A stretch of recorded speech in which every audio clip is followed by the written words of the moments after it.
Is it creepy or is it cool? Everyone's talking about a new messaging app from Google called Allo, and it's not something you put on your skin after a sunburn.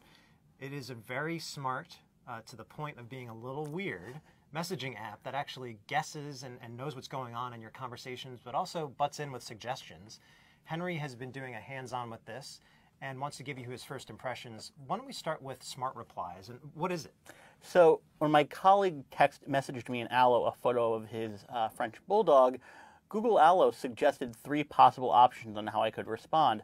One of them thought Marie was a Boston Terrier, which is not correct, but the fact that it identified it as a dog alone feels like Allo gets some points for that. And the fact that it's only on the first day that it has that feature of being able to identify parts of a photo. Sunset earlier, it identifies as sunrise, and it also can identify voice and text. So smart replies are these little bubbles that you tap, and it sends them immediately.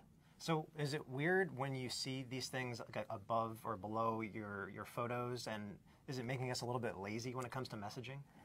It only feels weird when in use when everybody's using them over and over again, and it feels like your chat is pre-scripted out of a little database or a guide to how humans interact. Right. Well, I guess you still have a choice not to use it. So the other thing that I'm more excited about is Google Assistant and the fact that it can insert itself into your conversation only when you want to by tapping or typing at Google. So for example, if I want to see like what's for lunch and I want to send that to you, I can just send this over here.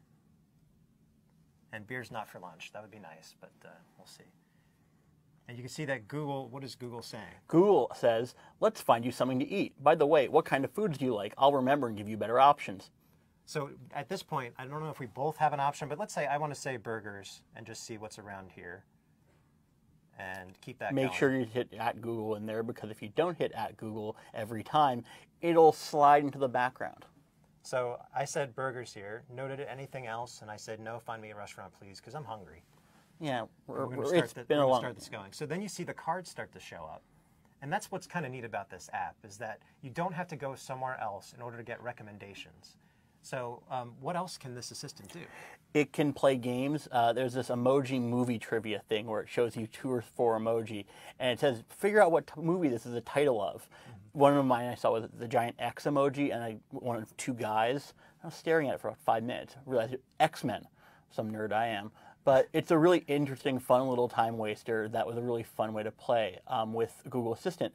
And the other, I mean, it feels creepy at times, and it brought up a lot of privacy concerns.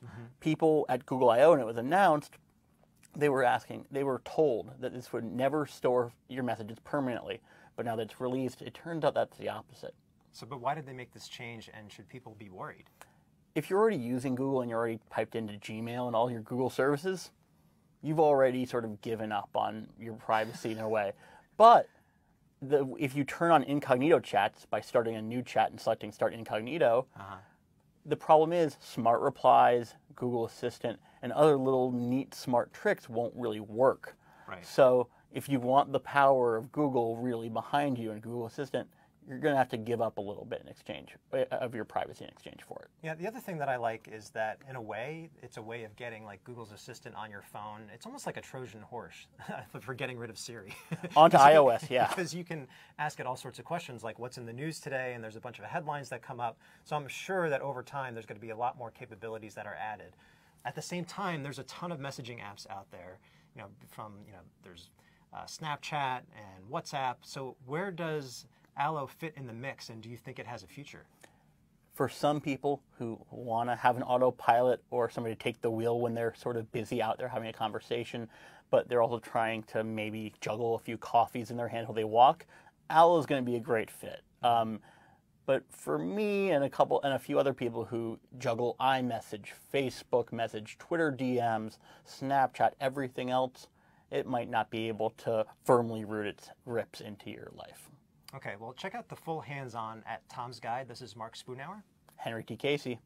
Thanks, guys.